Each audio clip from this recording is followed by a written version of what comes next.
Welcome to Up to the Minute. I'm Todd Duplantis. Good to have you with us this Thursday morning. You been outside yet? Boy, big change since yesterday. Yesterday it was 71. Tonight it's going to get down to the 30s, and they say wind chill will be possibly in the teens. That's Houston winter for you.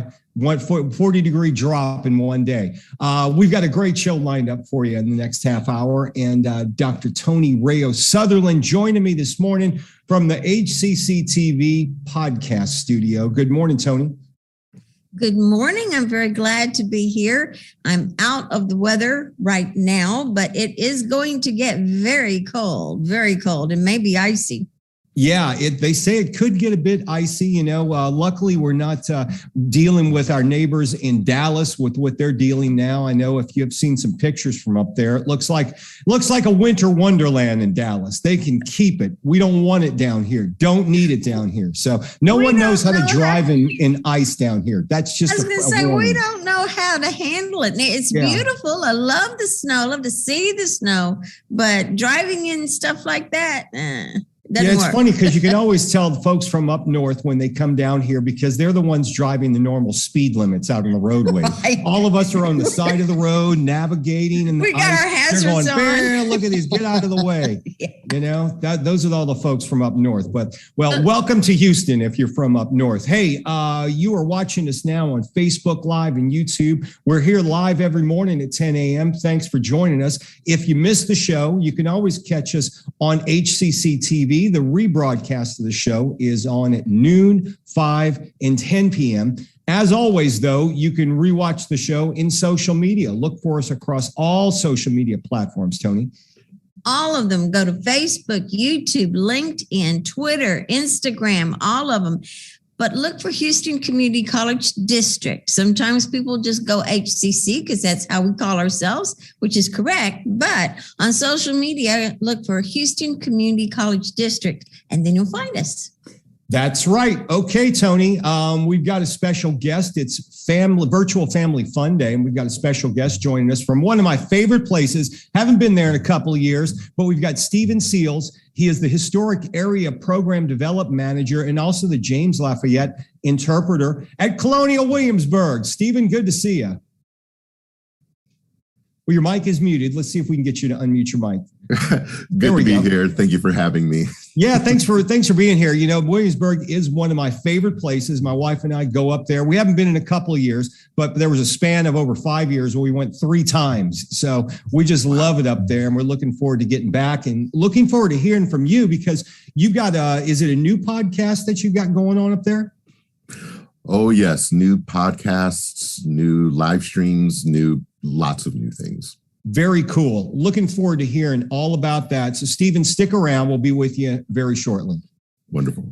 All right, we're going to kick things off. Of course, it is Black History Month, and later on we'll visit with Colonial Williamsburg. But right now we want to bring back our fashion department to talk about designing with African textiles. He's been on the show before, Alex Chapman. He's a fashion design professor and program coordinator with the Consumer Arts Sciences Center of Excellence, and also Joy Akinyemi. Is it Akinyemi, I believe? HCC design student. She's also with the Consumer Arts and Sciences COE. Thanks for both of you being here. Thanks for joining us. Thank you for having us. Thank you for having me. So Alex, you were just on a couple of weeks ago, and we were talking about this. Welcome back to the show. Let's start talking with you, and maybe you can give us some examples of African textiles, because we talked about one a few weeks ago. Correct. And we're going to talk about a different one today. Well, a couple of weeks ago, we talked about the ubiquitous Ankara, which is when you think about African textiles, a lot of people think about Ankara. However, this week or this segment with the help of Joy, we're going to talk about woven African textiles. And right behind me is an example of one of the pieces in our Fashion Archive collection. And this piece was donated by Kay King, our past departmental head. And the piece of cloth behind me is called Kente cloth. And it's actually Kenten from the Ashanti dialect. And it's traditionally woven in Ghana. Okay, so it originates in Ghana. The piece Correct. behind you, I know you have a lot of pieces that are quite old. Yes. Is the piece behind you an antique? Is it an older piece? Tell us a bit about that. This piece was collected by Kay King in the 1970s. And so this is and there's 3 versions of Kente cloth. This one right behind me is the most traditional version and the most expensive. So yes, this is a very important piece, and we're very lucky to have this in our archive. What's, when you think of clothing here in Texas, a lot of stuff's made of cotton because it's breathable. It's warm, yes. Right. What type of fiber is used with the Kente cloth? It's traditionally woven with cotton fiber, and if you can really see it, each one of these threads are individually dyed. And each one of these colors means something. It's just not, let's just pick a random colorways and weave something together. The pattern itself, as well as the colors, means something with this fabric. Tell us what the colors in that fabric means, in the different colors that are in there. In this particular piece, Todd and Tony, there's 4 different or main colors. And of course, in each one of the colors, there's many different meanings, but I'm going to go with all the spiritual meanings. For the black woven in this is spiritual energy. For the gold, it's spiritual purity. For the red, it's spiritual moods, and the green is spiritual renewal. However, there are many different definitions or meanings behind each of these colors, depending on how it's worn and where it's worn. And Joy, I want to bring you into the conversation. Let's talk about how you got involved with fashion and what brought you to HCC. Right. I had a total career change before I joined HCC. I was in England. I was working in management. And, I just knew that fashion was what I wanted to do, but I didn't think it was going to be a career change for me. So I had started taking short courses in fashion. We moved to the US in 2016, and I started to research how I could, take further courses in fashion design. I didn't stumble on, but I found HCC, and I just knew that was where I wanted to be. Started my course at HCC in 2017, and I've not looked back since then. It's been wonderful.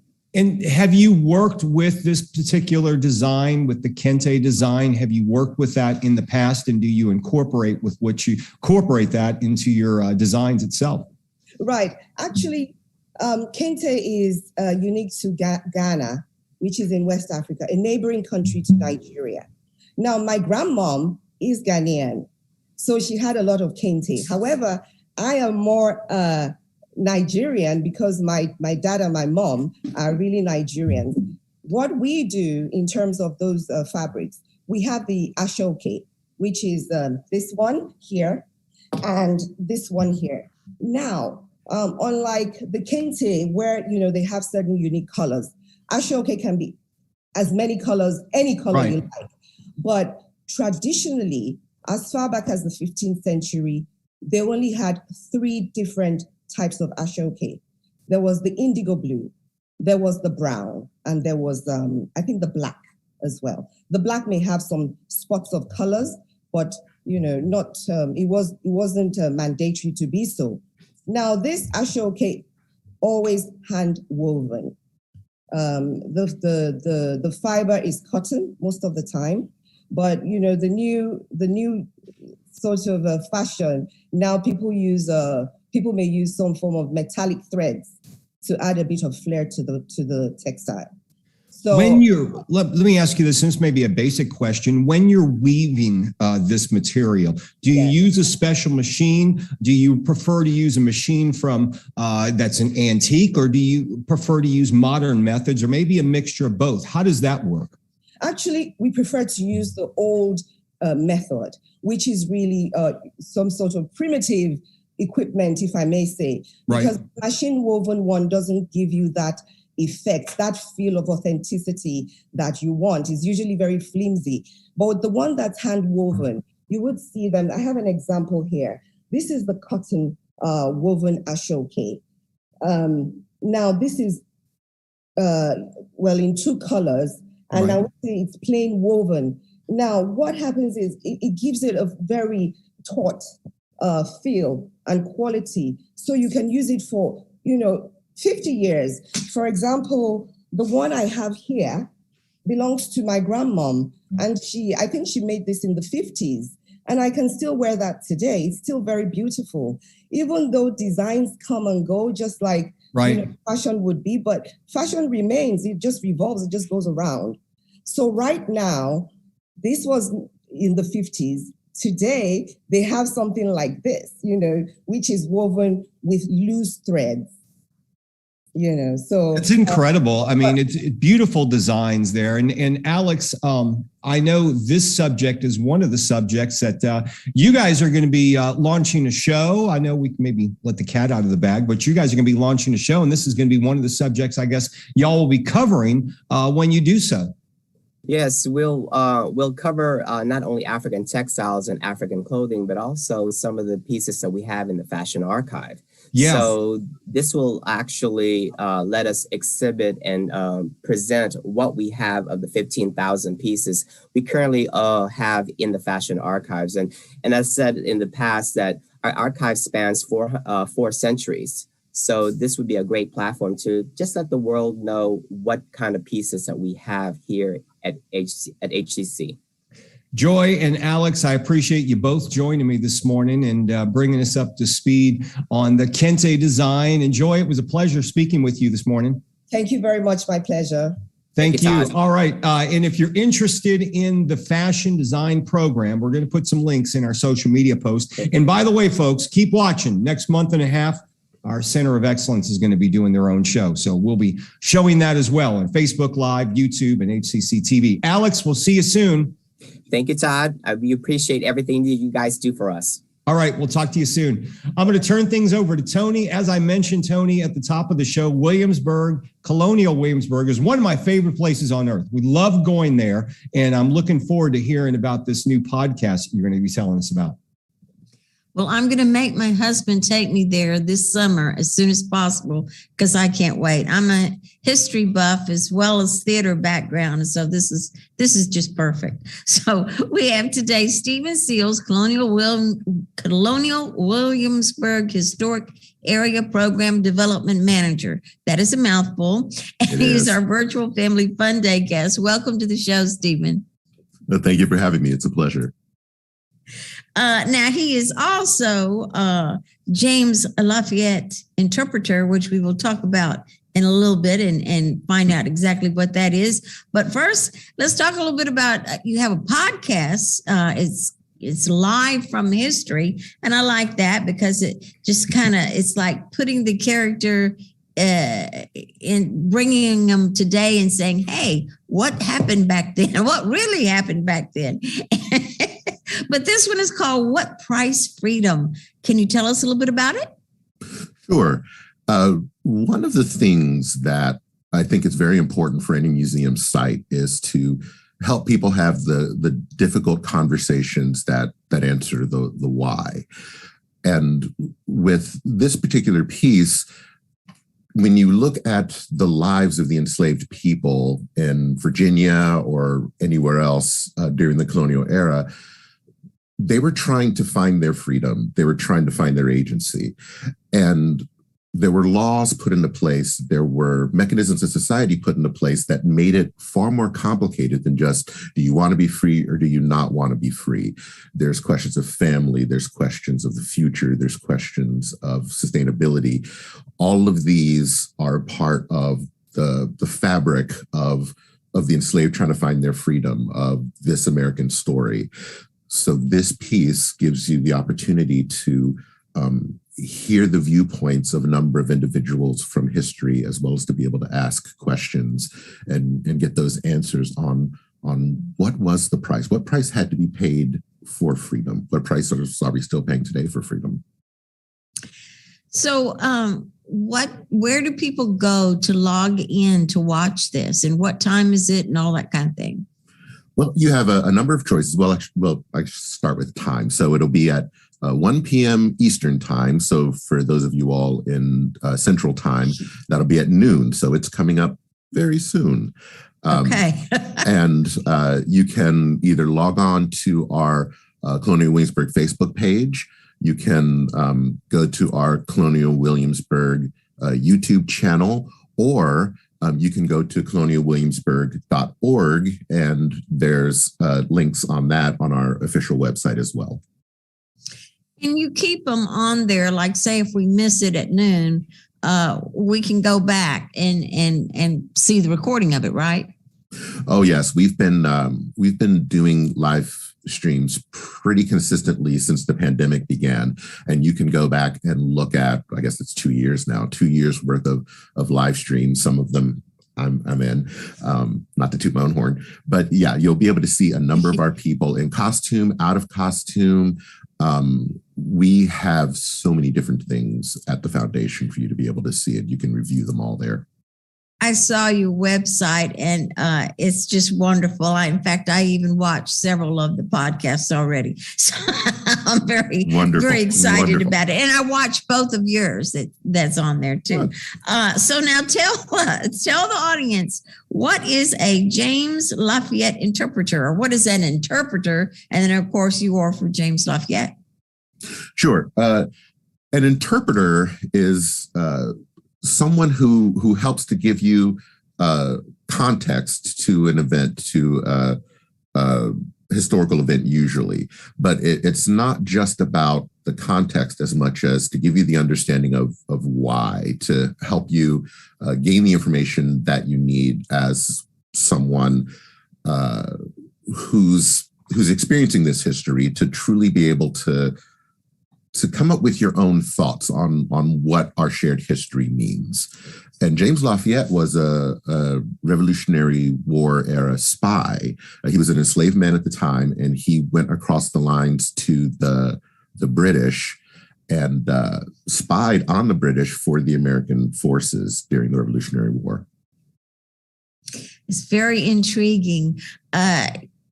I'm reading the Outlander series, and it's in that time period, and it talks about spies and all that. So I was relating to what you were telling us about it in your podcast. So as an actor, what did you have to do to research this, to really, because I know that you want to answer the questions as honestly as possible. We're really lucky at Colonial Williamsburg to have so many primary sources to go to help with these interpretations. Though I will say I have to give a shout out to the Yorktown Museum as well.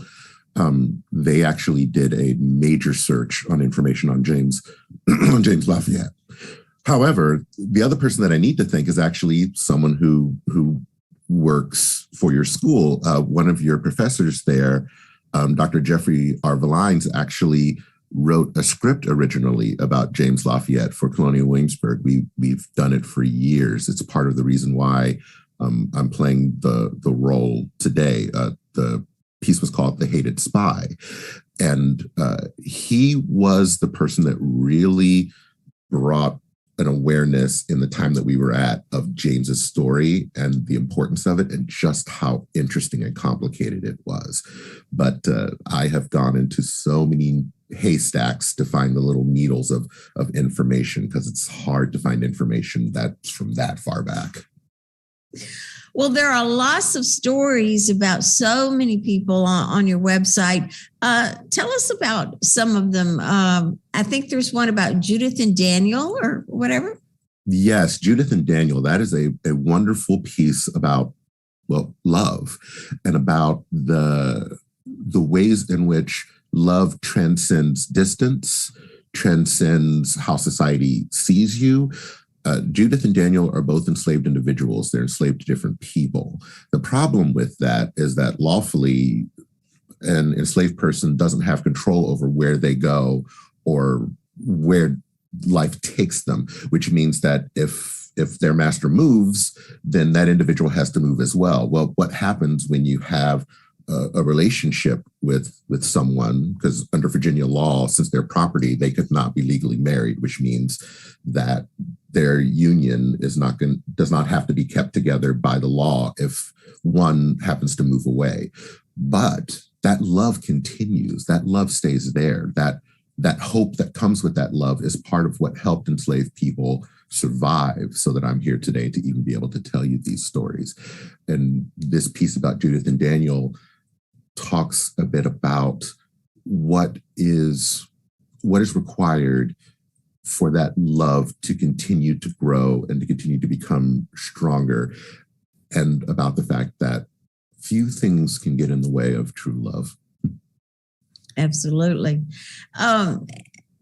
There's a term, freedom paradox. What does that mean to you? Freedom's paradox. Well, two things. We do a walking tour at Colonial Williamsburg called Freedom's Paradox. We've been doing it for many, many years, that takes you through different parts of Colonial Williamsburg. Because the thing to understand is that during the colonial era, Colonial Williamsburg itself was 52% Black, which meant that if you were going through during the colonial era, during 1776, and you were walking down the streets of Colonial Williamsburg, every other person would look like me. So what that means is it's everywhere. It's woven into the fabric of society. And there's a paradox in that, because what is the language that we're finding in these primary sources that the founders were saying? We're going to throw off the chains of slavery. We're no longer going to be slaves to the King of England. Taxation without representation is slavery. They're using these same terms themselves. And because the enslaved are everywhere, they're hearing these things as well, which causes a bit of a paradox there. Mm-hmm. There are these individuals that are speaking towards freedom and are gaining their own freedom, but at the same time, their freedom is based off of the enslavement of other individuals. That's a complicated story, and it's a story that really helps us to understand who we are. So it really does mean a lot, and it's part of why our tour is named that as well. If I could jump in, Tony, if you get your husband to take you there, you got to go to the Peyton Randolph house. Yes. Because we went to a tour there a few years ago, and the interpreter there spoke eloquently, just like you did, about the freedom paradox and what it really meant, because not all men were free.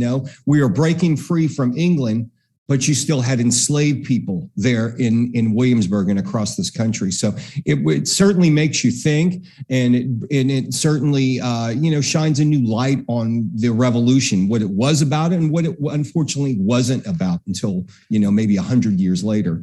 But Tony, definitely get your husband to take you there. One of the things I enjoy, Stephen, because I gone there so many times, and seeing those live streams over the past couple of years have really touched me, because I can say, hey, I was there. I understand that, and you guys really lighten things up by putting those live streams out so people could get a glimpse of Williamsburg really when they're stuck at home.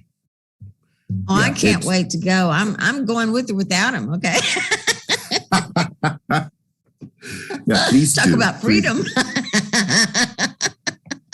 But you guys have done some great work there, Stephen. We look forward to seeing more live streams. I'm going to check out your podcast as well. Please do. All right. We'll Thank you for being here. Yeah, Colonial Williamsburg. Check them out. We're going to put some links in our social media posts where you can look at their website, watch their YouTube channel, and check out the podcast, which is coming up live in a little while later on today. Yes. Thank you so much, everyone.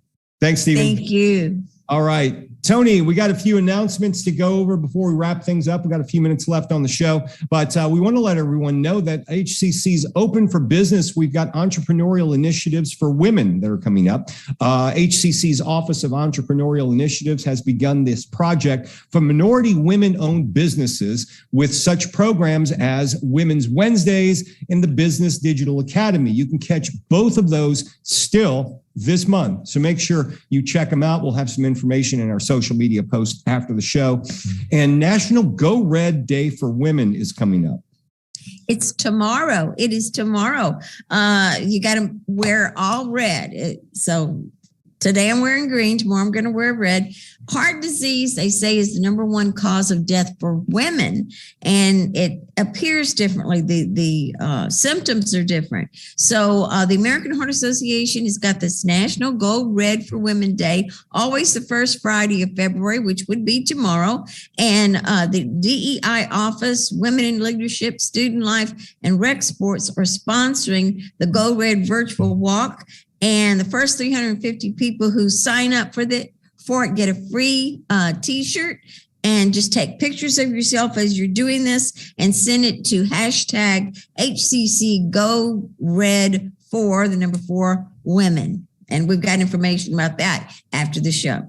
Okay, HCC's Minority Business Development Agency will get together in person to target minority business enterprises. They're having an event 11:30 to 1 p.m. coming up next, 2 weeks from yesterday, February the 16th. It's a Wednesday. The Houston MBDA Business Center. If you'd like to go to it, you can register, and we'll have a link in our social media post to do so. And Convocation is happening as well, Tony, Friday, February the 18th, and we won't have an up to the minute that day. No, we won't, but you can go to the morning session of the convocation at 10 a.m. or the afternoon session at 2 p.m. It's going to be at the HCC Central Auditorium. So sign up to go to that. Okay, Stafford Solo Exhibition, an exhibition of HCC faculty member Esther Delaki Badu will open Monday, January the 31st, and it'll go through April the 9th. All right. It runs through January 31st through April 9th. It's happening at the Stafford Art Gallery at HCC Southwest College. Check them out in Stafford. If you haven't been to that art gallery, they've got an actual arts and entertainment center there. All types of cool stuff. A black box theater's there. They got a recital hall, art gallery. They've got it all. They even got some kilns in the back. So go check that out. For more information, we'll have a link in our social media post where you can check them out. And let's see, spring semesters have begun. Tony, you can take courses online anytime, and there's also a couple of other options. Yes, there's online on a schedule, hybrid, in-person, hybrid lab, 5 different ways. But if you want to go in person, especially, you need to sign up immediately right now because the classes are small because of the 6 feet apart thing. So sign up now and just go to hccs.edu/now to sign up for any of your classes. The earlier you do it, the better. That's right. Go to that website. We have financial aid, payment plans, all that stuff available, but you have to sign up and become a student. All right. Tomorrow on the show, our recognition of Black History Month continues by spotlighting Donnell Cooper, who was recently awarded the Biden Presidential Award. And we've got Film Friday, Tony.